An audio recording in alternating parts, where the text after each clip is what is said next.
She stood at the edge of the ballroom, her husband's cold indifference a weight heavier than the silk gown she wore. The music swirled around her, laughter rising and falling like a tide she no longer belonged to. Seraphina Blackwood, Duchess of Ashworth, lifted her chin a fraction, her gloved fingers wrapped around a glass of untouched champagne. She could feel the sideways glances, the whispers hidden behind painted fans, the pity the ton tried so desperately to disguise as politeness. 2 years of marriage, and tonight Alexander had not spoken a single word to her. He was across the room now, tall and impossibly striking in his dark evening coat, his attention fixed on Lady Marguerite Ashby. The woman's hand rested on his sleeve with a familiarity that made Seraphina's stomach coil. He leaned closer, murmuring something that made Marguerite laugh, bright and careless. That sound pierced Seraphina sharper than any blade.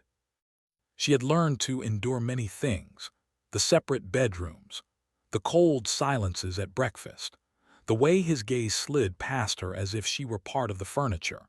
But watching him offer another woman the warmth he had denied his own wife since their wedding night was a humiliation she could not swallow gracefully. The elderly Lady Pemberton stopped beside her, her voice dripping with false sympathy. "Duchess, you look pale. Perhaps the heat does not agree with you, or perhaps the evening is simply too demanding." Seraphina turned her head slowly.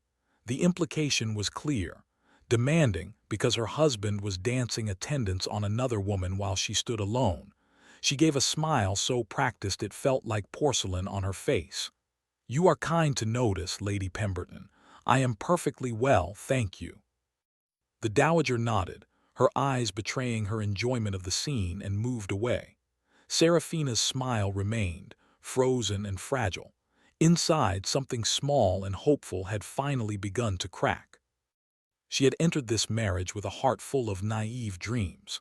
She had been barely 19, the daughter of a respectable but minor baron when the scandal broke. A compromising scene at a garden party, a locked library, and the Duke of Ashworth found with her in his arms. She had not orchestrated it. She had been as shocked as anyone. But the ton had roared, and to save her ruined reputation, Alexander had done the honorable thing. He had married her within a fortnight. He had also made it brutally clear on their wedding night that he believed she was the architect of her own disgrace, that she had trapped him deliberately. He had stood in the doorway of her new bedroom, his gray eyes like winter storms, and spoken words that had never stopped echoing in her heart. "You may wear the title, madam. You will never have my trust. You will never have my affection. Do not expect anything from me but the protection of my name." Then he had turned and walked away. For 2 years she had tried: quiet grace, patient understanding, small kindnesses he never acknowledged. She had hoped that time would soften his resentment, that he would see she was not the scheming creature he imagined. She had loved him from the very beginning, you see, long before that terrible garden party. She had loved him from the shadows of ballrooms, when he was just the unreachable Duke of Ashworth and she a shy girl with no fortune. The forced marriage had been her secret, agonizing dream come true, twisted into a nightmare. But tonight, watching him smile at Lady Marguerite, something inside Seraphina finally shifted. Hope did not just flicker, it began to die. She set her glass down on a passing tray. She would not cry here. She would not give the gossips more to feast upon. She turned and walked toward the balcony doors, her steps measured, her back straight. No one stopped her. No one even noticed. Outside, the cool night air brushed her cheeks. The city lights of London glittered below, indifferent and beautiful. She pressed a hand to her stomach, feeling the hollow ache that had taken up permanent residence there. She had given her husband her youth, her devotion, her silent endurance, and she had received nothing but his cold, distant politeness in return. She whispered into the darkness, her voice trembling for the first time that evening, "I cannot do this any longer." It was not a dramatic declaration. It was a simple, honest truth. And in that quiet moment, Seraphina made a decision that would change everything. She would stop loving Alexander Blackwood. She would stop trying to earn what he would never give. She would learn to exist without the dream that had sustained her. She would become a Duchess of Ice, just as he was a Duke of Stone, and perhaps, in time, she would find some measure of peace. The next morning, Serafina woke early. She dressed without a maid's help, choosing a simple gray gown that had once seemed too somber. Today it felt appropriate. She pinned her dark hair back with steady hands and looked at herself in the mirror. The woman who stared back had shadows beneath her amber eyes, but there was something new there too, a flicker of quiet resolve. She went downstairs and found Alexander already at the breakfast table, his broad shoulders hidden behind the morning paper. A footman served her tea. She sat across from him, the length of polished mahogany between them feeling like a continent. He did not look up. Normally she would have filled the silence, an observation about the weather, a question about his day, anything to bridge the distance. This morning she simply sipped her tea and let the quiet stretch. After a long moment, Alexander lowered the paper an inch. His eyes, cool and assessing, flicked to her face. "You are quiet." She met his gaze. "I have nothing of importance to say, Your Grace." Something shifted in his expression. Confusion, perhaps, irritation. He was used to her gentle efforts, her hopeful chatter. Her silence was an unexpected weapon. He lifted the paper again, but the gesture seemed less relaxed than before. Serafina finished her tea and rose. "I will be visiting the orphanage on Cheapside today. I shall return before dinner." His voice came from behind the paper, clipped and distant. "Do as you wish." She did not wait for more. She walked out of the breakfast room with a lightness she had not felt in years. Not the giddy lightness of hope, but the strange, buoyant freedom of surrender. She had stopped fighting a battle she could never win. The orphanage became her refuge.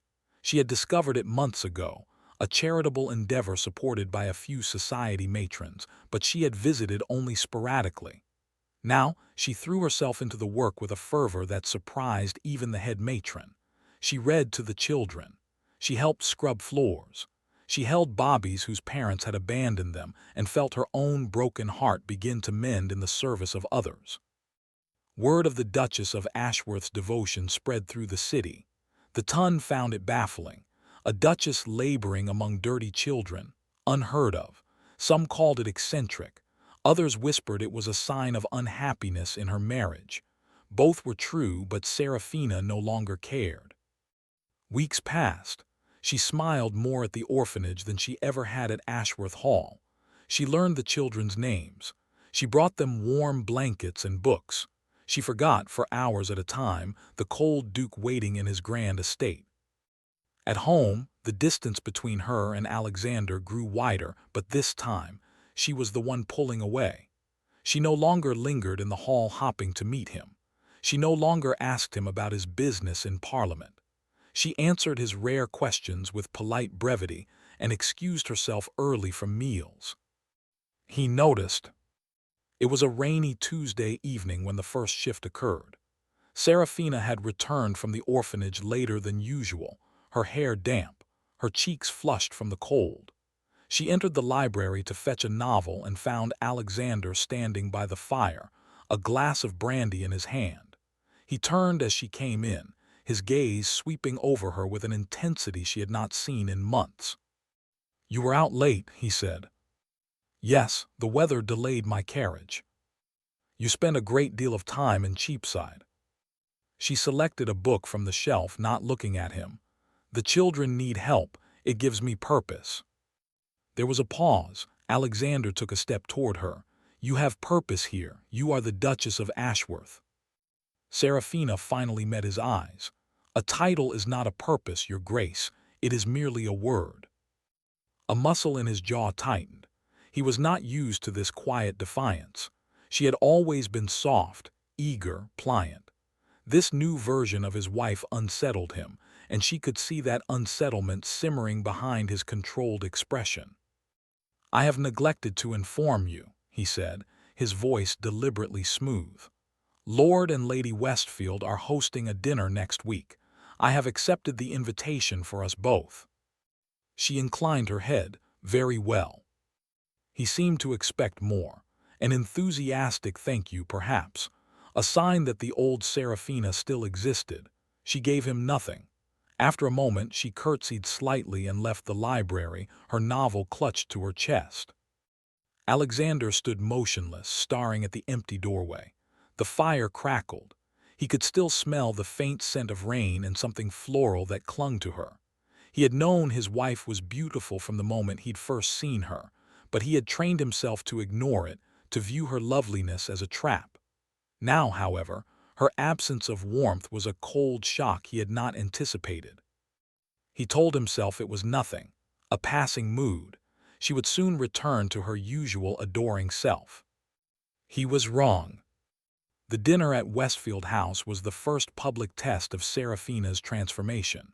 She dressed in deep burgundy silk, her hair arranged in a simple but elegant twist, a single strand of pearls at her throat. She looked regal, composed, and utterly unreachable. Alexander escorted her into the grand salon, his hand resting lightly on her arm. He felt her muscles tense beneath his touch, a subtle rejection that pricked his pride. He had expected her to lean into him, to seek his approval as she once had. Instead, she walked beside him like a graceful stranger. The evening progressed with painful civility. Serafina conversed easily with Lord Westfield about politics, a topic she had studied in secret during her long, lonely hours. She charmed the elderly Lady Danbury with tales of the orphanage. She laughed with a genuine warmth that made several gentlemen glance her way with admiration. Alexander watched from across the room, a growing tightness in his chest. He was accustomed to his wife's quiet adoration. He had never realized how much he had come to rely on it, how her constant presence in his peripheral world had anchored him. Now, she did not even look in his direction. Then he saw it. Lord Nathaniel Sterling, the second son of a marquis and a notorious admirer of beautiful women, approached Serafina with a smile that was far too warm. He was younger than Alexander, with an easy charm and a reputation for breaking hearts without consequence. He bowed over her hand, holding it a moment longer than propriety allowed. Alexander's grip on his glass tightened. Sterling leaned closer, murmuring something that made Serafina's lips curve into a genuine smile. The same smile she had once reserved for her husband. A sharp, unfamiliar heat lanced through Alexander's chest. He recognized the feeling, though it took him a moment to name it. Jealousy. It was irrational. He had no claim to her heart, not after the way he had treated her. But seeing another man bask in the warmth he had so callously rejected ignited a possessive fury he could not control. He excused himself from his conversation and walked toward them with measured strides. Serafina glanced up as he approached, her amber eyes cool and questioning. "Wife," Alexander said, the word a deliberate reminder to Sterling, "I believe the dinner bell will ring shortly. Shall we?" He offered his arm. After a hesitation so slight only he could feel it, Serafina placed her hand on his sleeve. Sterling bowed with a smirk that Alexander wanted to wipe off his face. As they walked away, Serafina's voice was soft but laced with steel. "You did not need to rescue me, Your Grace. Lord Sterling was merely being kind." Kindness is not in Sterling's vocabulary. He has a reputation. "And you have suddenly become concerned with my well-being." Her question was quiet but struck deep. Alexander had no answer. He could not admit the truth. He could barely admit it to himself. The dinner that followed was torture. Serafina sat next to Lord Ashby, an older gentleman with a kind face who treated her with genuine respect. They spoke animatedly about literature, a subject Alexander had never bothered to discover she loved. He sat at the opposite end of the table, watching her brilliance shine for everyone but him. The food turned tasteless on his tongue. That night in the carriage home, the silence was heavier than ever. Serafina stared out the window at the rain-slicked streets, her profile illuminated by the passing gas lamps. She was so close, yet she had never felt further away. Alexander's voice cut through the dark. "You are different." She did not turn. "Yes." "Why?" She was silent for a long moment. Then she said, very quietly, "Because I finally understood that I have been a fool, Alexander, and I have decided to stop." He flinched at the sound of his name.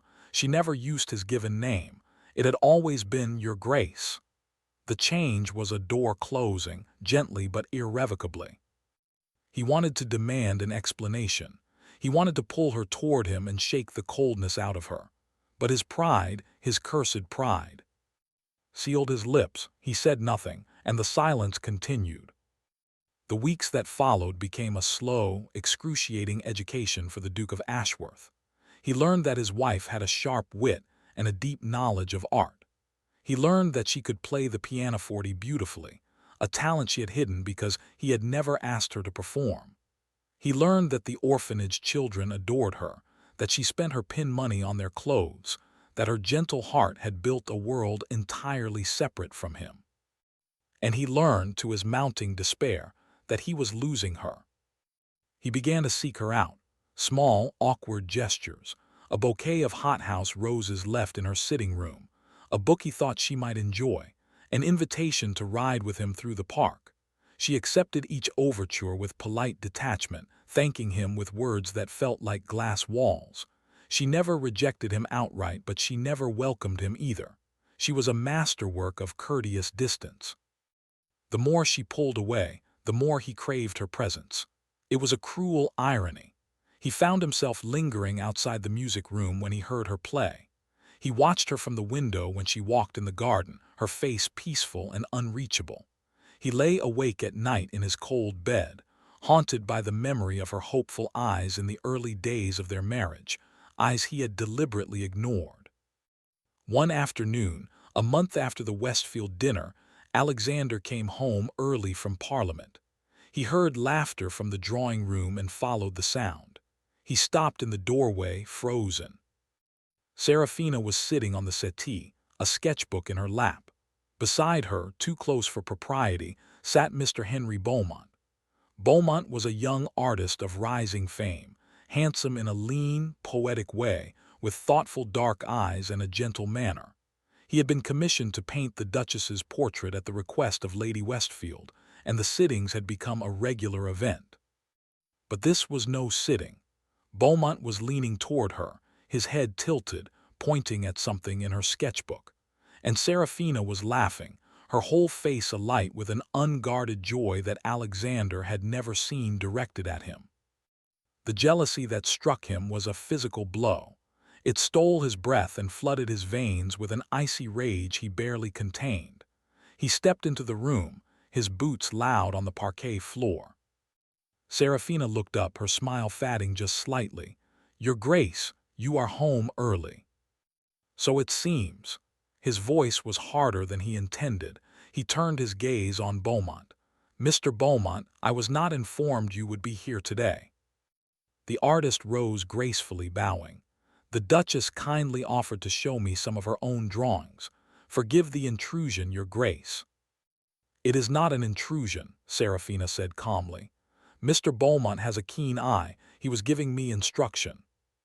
Instruction. The word felt intimate. Alexander's hands clenched at his sides. "The light is fading. I imagine you will need to continue another day." It was a dismissal. Beaumont, ever perceptive, gathered his things and took his leave with a respectful nod to Serafina. The moment the door closed, the temperature in the room dropped. Serafina closed her sketchbook and rose. "That was unnecessary." "He was sitting too close to you." "He was looking at a drawing." "He was looking at you." Alexander's voice cracked through the room. "And you were laughing with him in a way you have never laughed with me." She stared at him, her expression unreadable. "Why would I laugh with you, Alexander? You have made it abundantly clear that my presence is a burden to you. You have punished me for 2 years for a crime I did not commit. So forgive me if I find comfort in the company of those who do not look at me with cold contempt." The words were not shouted. They were spoken with a quiet, devastating precision that gutted him. He opened his mouth, but nothing came out. She walked past him and out of the room, and he was left standing alone in the fading light, his heart pounding a rhythm he could no longer deny. Guilt, regret, a desperate clawing fear. He loved her. The realization crashed over him like a wave of ice water. He loved his wife. He had loved her for a long time, perhaps since the very beginning, but his anger and pride had built a fortress around his heart that he had mistaken for indifference. Now, watching her drift beyond his reach, the fortress crumbled, and all that remained was raw, terrified truth. But was it already too late? The portrait sittings continued, but Alexander made certain he was present every time. He sat in the corner of the studio, a silent guardian, watching Beaumont's every brushstroke. The tension in the room was palpable. Serafina ignored her husband's brooding presence, sitting for the portrait with a serene expression that drove him slowly mad. One afternoon, as Beaumont packed his supplies, he murmured to Serafina, "He watches you as if he's afraid you'll disappear." Serafina's gaze flickered to Alexander, who was pretending to read a newspaper. "He has nothing to fear. I am not going anywhere." But even as she said it, she felt a strange pang in her chest, because she had already disappeared. The woman who loved Alexander was gone, replaced by this calm, self-possessed stranger, and part of her mourned the loss. The second emotional reveal arrived with the force of a thunderclap. It came in the form of a letter addressed to the Duke of Ashworth, delivered by a footman late one evening. Alexander opened it in his study, and as he read, the color drained from his face. The letter was from a man named Thomas Harrow, a solicitor in a small village in Kent. It read, "Your Grace, I write to you with a heavy heart. My sister, Miss Lydia Harrow, was a governess in your household some 5 years ago. Before her death last month, she confessed to me a secret she had carried far too long. She was present at the garden party where the current Duchess was compromised. She witnessed, from a hidden alcove, Lady Beatrice Valmont and Lord Charles Sterling deliberately orchestrating the scene.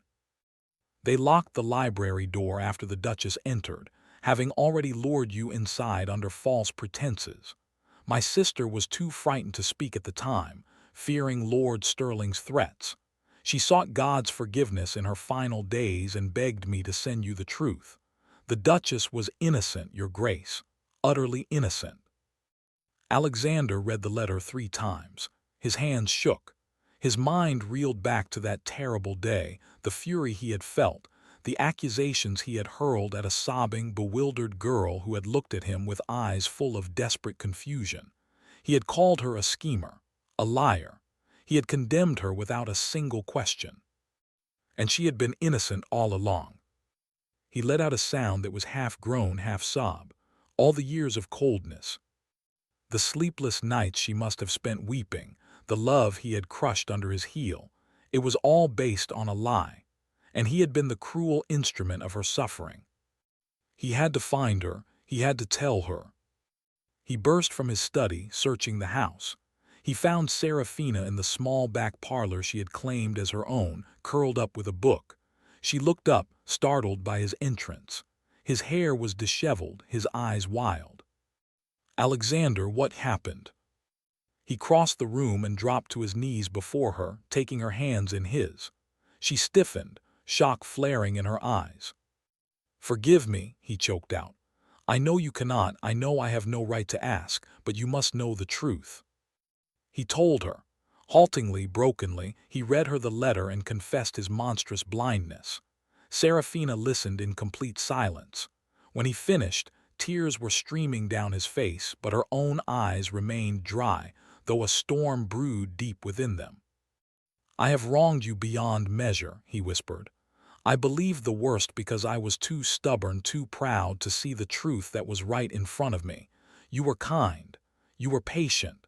You were everything good, and I repaid you with ice." She pulled her hands gently from his grasp. The action felt like a blade to his chest. She stood and walked to the window, her back to him. "For 2 years," she said, her voice low and trembling. "I woke up every morning hoping that today you might look at me as your wife. I dreamed that you might one day hold my hand, that you might smile, just once. I loved you so deeply that the absence of your love hollowed me out until I thought I might cease to exist." She turned. Her cheeks were wet now, but her voice remained steady. "Do you know what finally broke me, Alexander? It was not your anger, it was your indifference. The way you would walk into a room and see everyone but me. The way you offered warmth to others while I froze in your shadow. I finally understood that waiting for your love was like waiting for the sun to rise at midnight. So I stopped." He rose, taking a step toward her. "Please, I know I don't deserve another chance, but I love you. I love you with everything I am. It took almost losing you to see it, and that is my eternal shame. But I will spend the rest of my life trying to be worthy of you if you'll let me." She closed her eyes. Her lips trembled. The moment stretched into an eternity. Then softly she whispered, "I don't know if I can trust this. I don't know if my heart can survive hopping again." "I will wait," he said, his voice breaking. "I will wait forever if I must. I have loved you too late, but I will never stop." The days that followed were fragile as spun glass. Alexander did not push. He did not demand. He simply showed up. Every morning, a fresh flower on her breakfast tray. Every afternoon, a book of poetry left on her pillow. He accompanied her to the orphanage, rolling up his sleeves and playing with the children, his stern duke's mask falling away to reveal a gentle, aching sincerity that the children adored and Serafina watched with guarded wonder. He spoke to her about his childhood, his fears, his father's harsh lessons about duty that had warped his understanding of love. He was clumsy. He was vulnerable. He was utterly, heartbreakingly human. And slowly, tentatively, the ice around Serafina's heart began to melt. The turning point came on a stormy night. Thunder rattled the windows, and Serafina, who had always feared storms, lay awake in her bed. A soft knock came at her door. "Serafina, may I come in?" She hesitated, then called out, "Yes." Alexander entered carrying a candle. He wore no coat, his shirt open at the collar, his hair disheveled from sleep. He looked young and uncertain. "I heard you packing. I know you dislike thunder." She stared at him. "How do you know that?" "Because I have listened," he said simply. "Even when I pretended not to, I always listened." He sat in the chair beside her bed, placing the candle on the nightstand. "I will stay until the storm passes, if you permit it." She nodded, too tired to fight her own longing. They sat in silence, the rain lashing the glass. When a particularly loud crash of thunder made her flinch, Alexander reached out and gently took her hand. She did not pull away. His thumb traced slow circles on her palm. "I wish I could take back every cold word," he murmured into the darkness. "I wish I could give you back those 2 years." She turned her head on the pillow, her eyes glistening. "We cannot go back. We can only go forward." "Then let me go forward with you, not as a cold duke, as your husband, as the man who loves you more than his own pride." Tears slipped down her cheeks. She lifted her free hand and touched his face, her fingers tracing the strong line of his jaw. "I'm so tired of being alone, Alexander." He leaned into her touch, his own tears falling silently. "You're not alone, not anymore. I am here. I will always be here." It was not a grand, sweeping confession. It was two broken people holding hands in the dark, choosing to trust the dawn. But it was enough. It was everything. The portrait of the Duchess of Ashworth was finished a week later. Mr. Beaumont unveiled it at a small gathering at Ashworth Hall, attended by friends and family. The painting was exquisite. Serafina was depicted in a garden of roses, her amber eyes holding a quiet strength, a soft smile curving her lips. She looked like a woman who had weathered a storm and found peace. Alexander stood beside her, his hand resting gently on the small of her back, a gesture of open affection that made the tongue whisper with delighted shock. He looked at the portrait, then at his wife, and his voice was thick with emotion. "It is beautiful, but it cannot capture the half of your soul. Serafina turned to him, her smile warming into something real and deep. Perhaps because my soul is still being mended. He lifted her hand to his lips. Then I shall be its most devoted caretaker for all my days. Lady Pemberton, watching from across the room, sniffed to her companion. Quite the reversal. One wonders what brought it about. Her companion, a wise old woman who had seen many seasons, smiled knowingly. Love, I should think, the kind that nearly arrives too late, the sweetest kind. Outside the windows of Ashworth Hall, the sun broke through the clouds, spilling golden light across the gardens. The storm had passed. The healing had begun. And in the heart of a duchess who had once stood alone in a ballroom, love bloomed again, tender and new, no longer a desperate plea but a quiet, steady promise between two souls who had finally found their way home.